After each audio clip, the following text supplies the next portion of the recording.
இந்த இறால் ஊறுகாவை செஞ்சுட்டு சூடான சாதத்தில் போட்டு பிசைஞ்சு சாப்பிட்டு பாருங்க.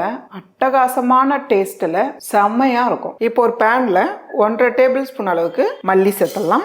அதே 1.5 டேபிள் ஸ்பூன் அளவுக்கு மிளகு சேர்த்துடலாம். 1 டீஸ்பூன் ஜீரகம், 1/2 டீஸ்பூன் அளவுக்கு வெந்தயம் சேர்த்துடலாம். 1/2 டீஸ்பூன் அளவுக்கு கடுகு சேர்த்துடலாம். கூடவே ஒரு துண்டு பட்டை, 3 கிராம்பு, 2 ஏலக்காய், இது எல்லாம் சேர்த்து ஒரு பொன்னிறமாக வறுத்து எடுத்துக்கலாமா. அடுப்பு தீ மீடியமான அளவில் வச்சு வறுத்துக்குங்க. ஃபாஸ்ட்டாக வச்சிங்கன்னா டக்குன்னு கருகிடும். பாருங்கம்மா, இந்த அளவுக்கு நல்லா வரப்பட்டு வந்ததும் இப்போ இது பிளேட்டில் சேர்த்துட்டு நல்லா ஆற வச்சிடலாம். இப்போ அதே பேனில் 1/2 கிலோ இறால் எடுத்துருக்கேன், கழுவி சுத்தம் பண்ணி வச்சுருக்கேன். இதை சேர்த்துடலாம். இறால் சேர்த்துட்டு கொஞ்சமாக மஞ்சத்தூள் சேர்த்துடலாம். ஒரு 1/4 டீஸ்பூன் அளவுக்கு உப்பு சேர்த்துடலாம். மஞ்சத்தூள் உப்பு சேர்த்து நல்லா அப்படி கலந்து விட்டுருங்க. கலந்துட்டு தண்ணியெலாம் சேர்க்காதீங்க. இந்த இறாலில் இருக்கிற தண்ணி ஃபுல்லாக வெளியே வந்துடணும். அதுக்காக தான் நம்ம ஒரு 5லேருந்து ஒரு 6 நிமிஷத்துக்கு அப்படியே வைக்க போகிறோம். இப்போவே தண்ணியெலாம் வெளியே வந்திருக்கு பாருங்கள். ஒரு 4 நிமிஷத்துக்கு மீடியமான தீயில மூடி வைக்கலாமா. பாருங்கள், இப்போ 4 நிமிஷம் ஆயிருக்கு. நம்ம பார்க்கலாம்.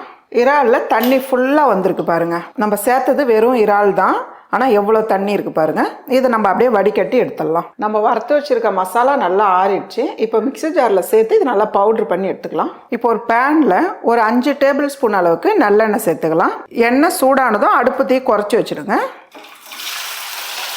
கொஞ்ச நேரம் இதை நல்லா பொரிச்சு எடுத்துக்குங்க. நல்லா டீப்பாக பொரிச்சு எடுத்துக்குங்க. இந்த அளவுக்கு நல்லா பொரிச்சு எடுத்துக்குங்க. இப்போ நம்ம இது ஒரு பிளேட்டுக்கு மாற்றிக்கலாம். இப்போ அதே எண்ணெயில் எக்ஸ்ட்ரா எண்ணெய் சேர்க்க வேண்டியதில்லை. 1 டீஸ்பூன் அளவுக்கு இஞ்சி பூண்டு பேஸ்ட்டு சேர்த்துடலாம். இஞ்சி பூண்டு பேஸ்ட்டு சேர்த்து அதோட பச்சை வாசனை போகிற அளவுக்கு நல்லா வதக்கிடுங்க. இது கூடவே 4 காஞ்ச மிளகாய் வெறும் வாசனைக்காக தான், கொஞ்சமாக கருவேப்பிலை, ஒரு 2 சிட்டிக்கு அளவு பெருங்காயம், இதெல்லாம் சேர்த்து நல்லா மிக்ஸ் பண்ணிவிடுங்க. கூடவே 1 டேபிள் ஸ்பூன் அளவுக்கு மிளகாய் தூள், இந்த அளவுக்கு நல்லா மிக்ஸ் பண்ணிவிடுங்க. அடுப்பத்தையே ஃபுல்லாக குறைச்சிடுங்க. இது கூடவே நம்ம அரைச்சி வச்சுருக்க மசாலா, உங்களுக்கு நீங்கள் அதிகமாக அரைச்சிருந்தீங்கன்னா கொஞ்சம் நிறுத்திடலாம். உப்பு தேவையான அளவு சேர்த்துக்கலாம். நம்ம கொஞ்சம் இறாலில் சேர்த்துருக்கோம், அதனால் பார்த்து சேர்த்துக்குங்க. இப்போ நம்ம இறால் சேர்த்துடலாம். நம்ம மசாலா வறுத்து தான் அரைச்சிருக்கோம். அதே போல் மிளகாய் தூள் அந்த எண்ணெய் சூடே போதும். இதுக்கு மேலே நீங்கள் ஸ்டவ் ஆஃப் பண்ணிடலாம். மசாலா கருகிடுச்சுன்னா நல்லா இருக்காது. கூடவே கொஞ்சமாக லெமன் ஜூஸ் சேர்த்துக்கலாம். அவ்வளோதாம்மா, நல்ல ஒரு டேஸ்டான டிஃப்ரெண்ட்டான இறால் ஊறுகாய் ரெடி.